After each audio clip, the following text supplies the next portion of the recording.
My PowerPoint today is about Haiti and the earthquake aftermath and rebuilding. Just some general facts and information about Haiti.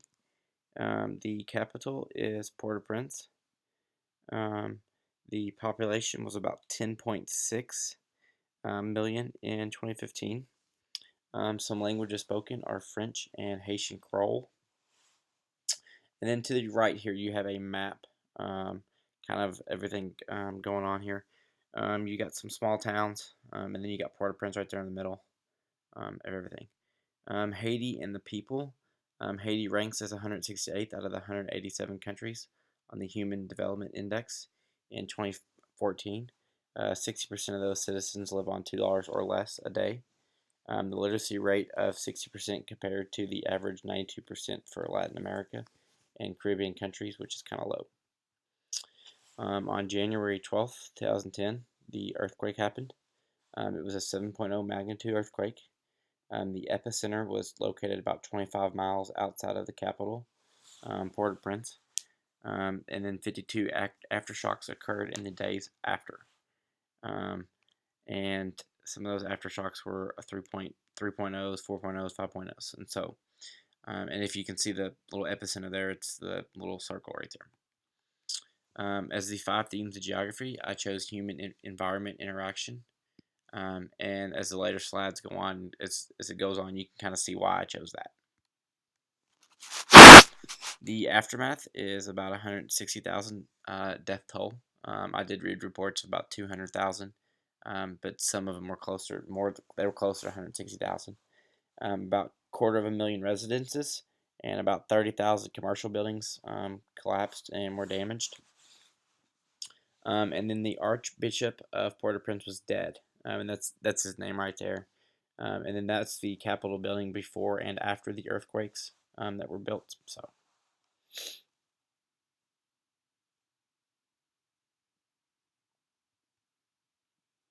To this day, there are still half-collapsed buildings in the capital city. Some buildings seen in this picture here.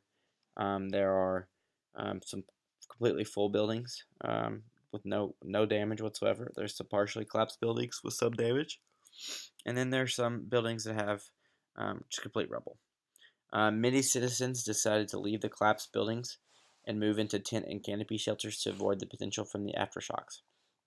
A lot of these buildings were partially collapsed, and when the um, buildings with aftershocks, the risk was there for them to collapse, and if people were living in them, they could risk death. So a lot of these people moved inside the tents and these shelters to be away from those risk and dangers of those collapsed buildings. Um, and there's a picture here to show it. So.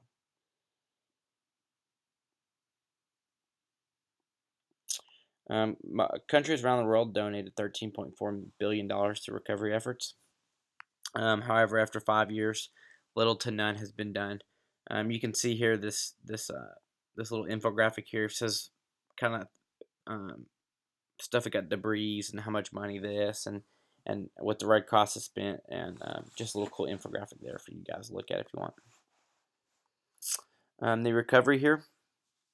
After the earthquake, multiple organizations across the world gathered donations to help Haiti rebuild. Over $13.4 billion was invested into rebuilding Haiti. As you can see here, here's some of the donators and the agencies that gave money to help rebuild Haiti. And some more of the common ones that you could find here. Different charities and organizations had many ways to raise money for the victims of the Haiti earthquake. If you can remember, American Red Cross did the text a number to donate $10 for the Haiti earthquake, and it was just a simple $10 add on to your bill, and that was donated to Haiti. And then many may remember the 25th anniversary of the "We Are the World" for Haiti song that 80 music artists chose to be a part of, such as Usher was there, Lil Wayne, Snoop Dogg, Beyonce, Wyclef Jean, and others were there to sing part of that. It was released via iTunes The song raised $486 million to be donated. And then there's that YouTube link if you guys are interested.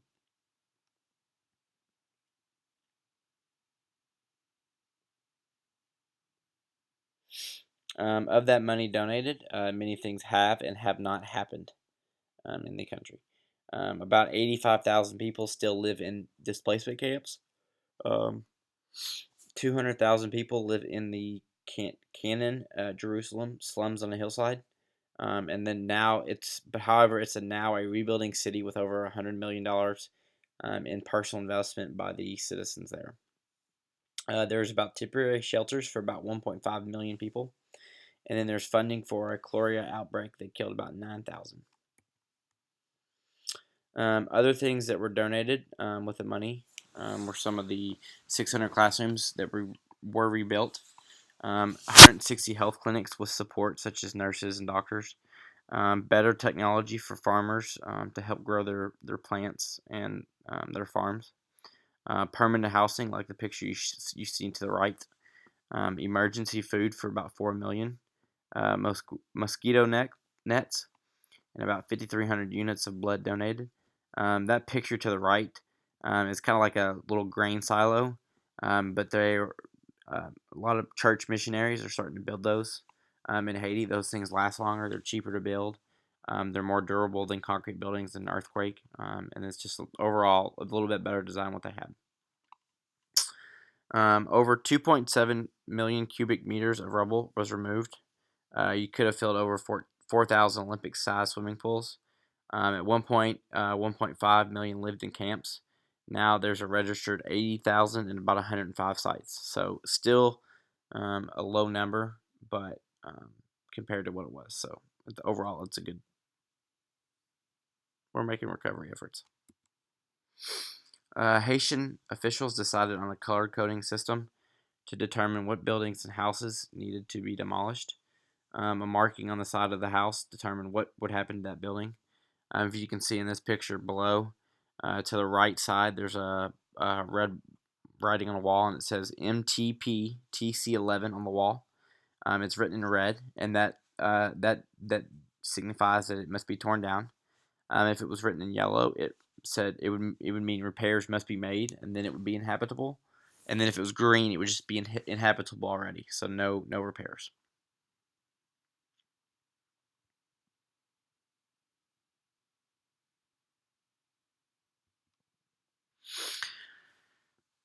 Recovery again. More poor sanitation led to a cholera outbreak that killed over 9,000 people. Today, there are still huts and tiny homes in the slums that do not have running water or sanitation. A new power plant was built again to allow the city to function again. Focus on this using the solar energy is high. They have solar-powered streetlights now, solar panels on the new hospital's roof, and some solar-powered water purification systems that they have now in place.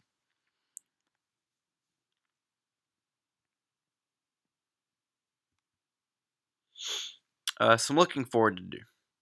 According to Claude Petit, the risk for another earthquake just as big as a 7.0 is still high. Little to no education on preventing the same infrastructure collapses has been implemented. The January earthquake was on an unknown fault, and Haiti can face a 7.8 earthquake in the north and then a 7.2 earthquake in the south. And then that map right there kind of shows the fault lines in Haiti and kind of what the old ones look like. In Canaan, Jerusalem, citizens have a new sense of a new start in this area. They're self-motivated to have a better life than before. And the residents take care of the roads, they limit encroachment, and they limit development in the city. And then the picture below is a church that is being built in Canaan and Jerusalem.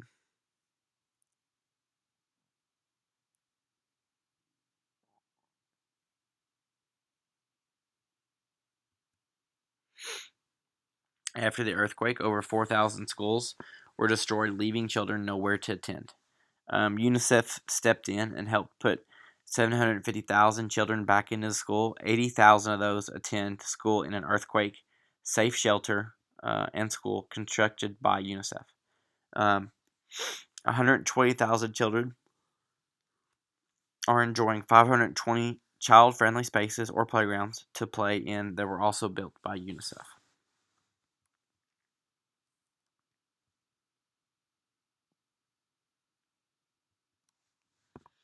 Looking forward to the government side, current President Jacqueline Prévert is choosing a new set of electoral board members. Haiti's old capital, which was the presidential palace, was demolished in the earthquake. Their new Capitol building is rebuilt on new land. And the picture right there is kind of what shows it all. The top picture there is the old picture of a collapse, and the new one's on the bottom, and all it stands is a flagpole. Um, is just a flagpole that represents what they've been through and what they have going forward for them. For health, soon after the earthquake, Cloria death rose to around 9,000 due to poor sanitation. However, Partners in Health delivered vaccines to over 100,000 citizens with Cloria. And then they are also providing individuals with mental health care and helping with post-traumatic stress and depression from the earthquake. And then they're also providing facilities to help combat malnutrition in Haiti's children. And that bottom picture right there is just a bottle for malnutrition and helping Haiti's children not become malnourished.